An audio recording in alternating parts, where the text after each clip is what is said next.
Part 2, Chapter 13, Alicia Berenson's Diary, July 22nd. I hate the fact there's a gun in the house. We had another argument about it last night. At least I thought that's what we were fighting about. I'm not so sure now. Gabriel said it was my fault we argued. I suppose it was. I hated seeing him so upset, looking at me with hurt eyes. I hate causing him pain, and yet sometimes I desperately want to hurt him, and I don't know why. He said I come home in a horrible mood, that I marched upstairs and started screaming at him. Perhaps I did. I suppose I was upset. I'm not altogether sure what happened. I had just gotten back from the park. I don't remember much of the walk. I was daydreaming, thinking about work, about the Jesus picture. I remember walking past a house on my way home. 2 boys were playing with a hose. They couldn't have been older than 7 or 8. The older boy was spraying the younger with a jet of water, a rainbow of colors sparkling in the light, a perfect rainbow. The younger boy stretched out his hands, laughing. I walked past and I realized my cheeks were wet with tears. I dismissed it then, but thinking about it now, it seems obvious. I don't want to admit the truth to myself that a huge part of my life is missing, that I've denied I want children, pretending I have no interest in them, that all I care about is my art. And it's not true, it's just an excuse. The truth is I'm scared to have kids. I am not to be trusted with them, not with my mother's blood running through my veins. That's what was on my mind, consciously or unconsciously. When I got home, Gabriel was right, I was in a bad state.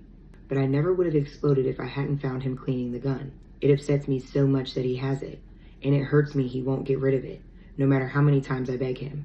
He always says the same thing, that it was one of his father's old rifles from their farm and he gave it to him when he was 16, that it has sentimental value and blah blah blah.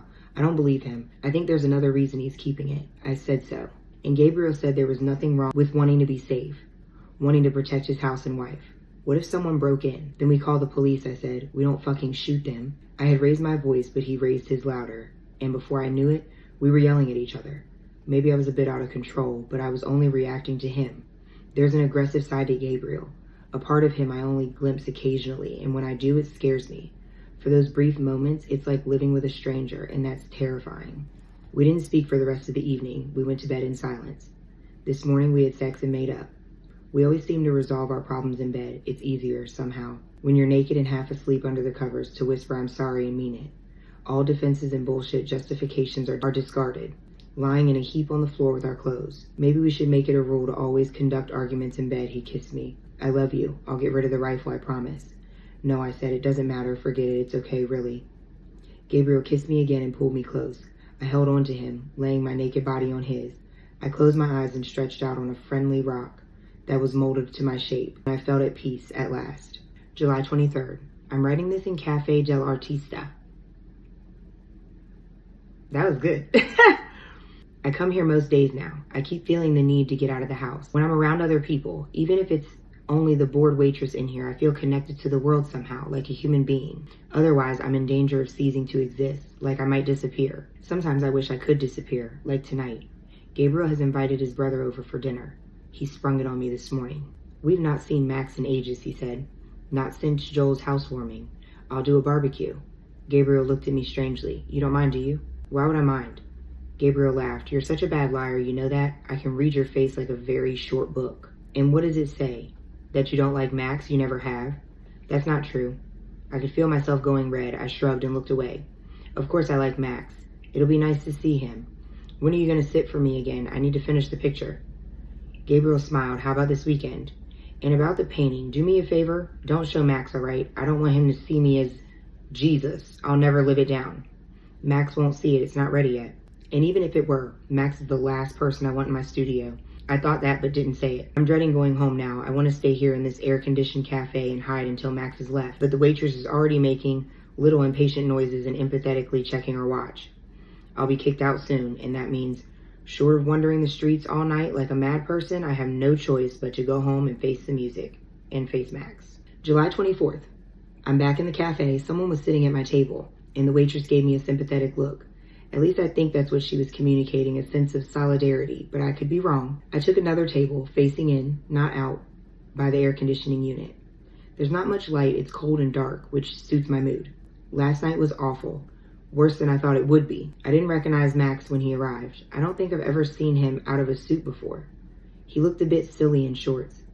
He was sweating profusely after the walk from the station. His bald head was red and shiny, and dark patches were spreading out from under his armpits. He wouldn't meet my eyes at first, or was it me not looking at him? He made a big thing of the house, saying how different it looked, how long it was since we'd invited him that he was starting to think we'd never ask again.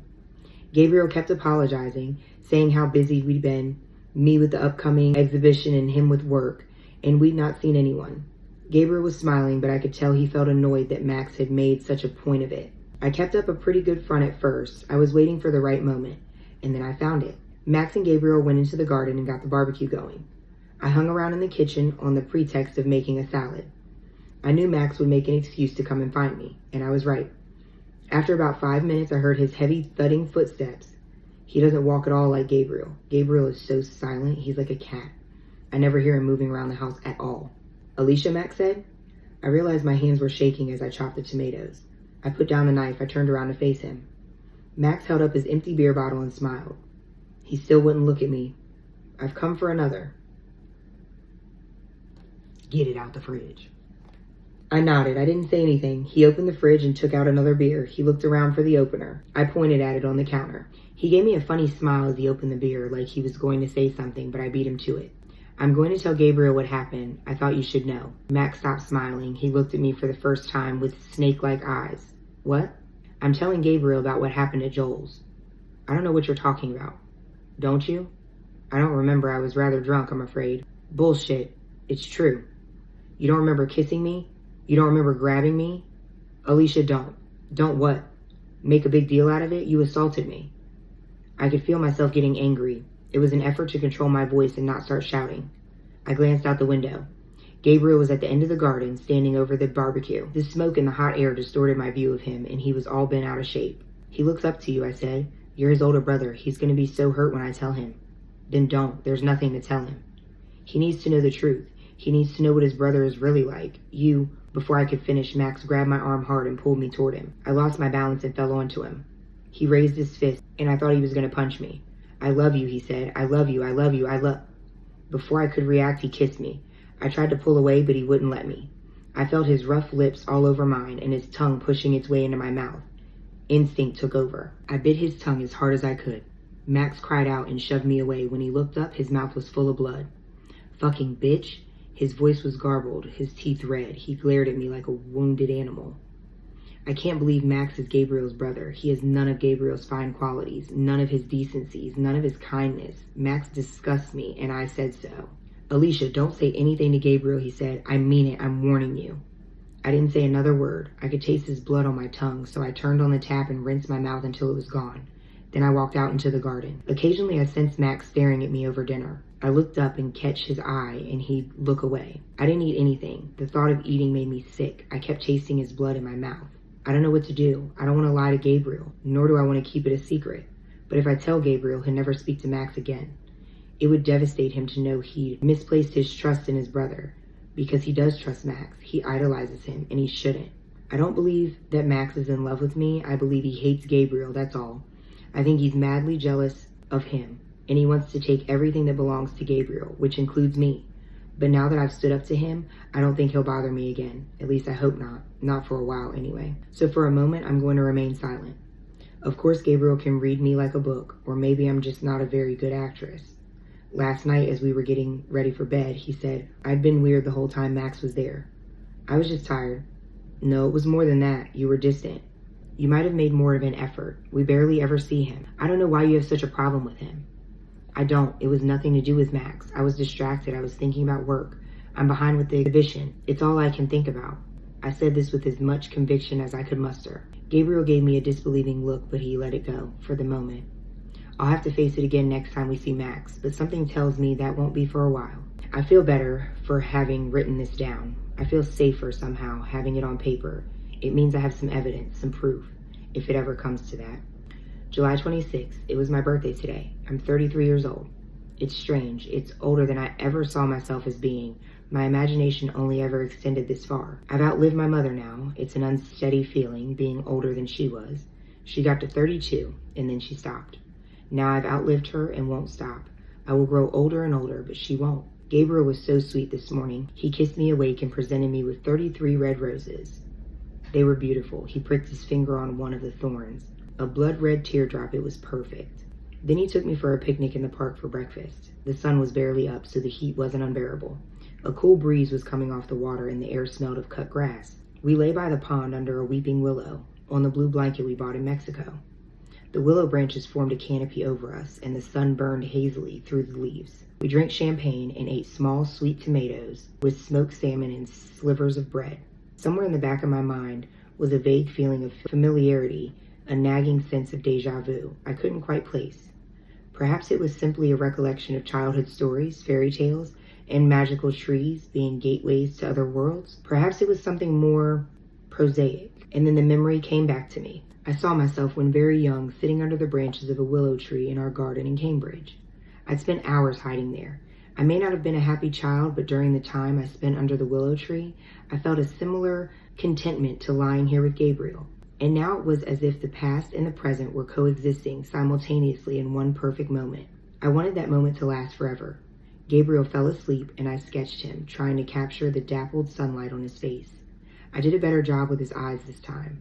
It was easier because they were closed, but at least I got their shape right. He looked like a little boy curled up asleep and breathing gently, crumbs around his mouth. We finished the picnic, went home, and had sex, and Gabriel held me in his arms and said something astonishing. "Alicia, darling, listen. There's something on my mind I want to talk to you about." The way he said it made me instantly nervous. I braced myself, fearing the worst. "Go on." "I want us to have a baby." It took me a moment to speak. I was so taken aback I didn't know what to say. "But you didn't want any children, you said." "Forget that. I changed my mind. I want us to have a child together." "Well, what do you say?" Gabriel looked at me hopefully, expectantly, waiting for my response. I felt my eyes welling with tears. "Yes," I said. "Yes, yes, yes." We hugged each other and cried and laughed. He's in bed now, asleep. I had to sneak away and write all this down. I want to remember this day for the rest of my life, every single second of it. I feel joyous. I feel full of hope.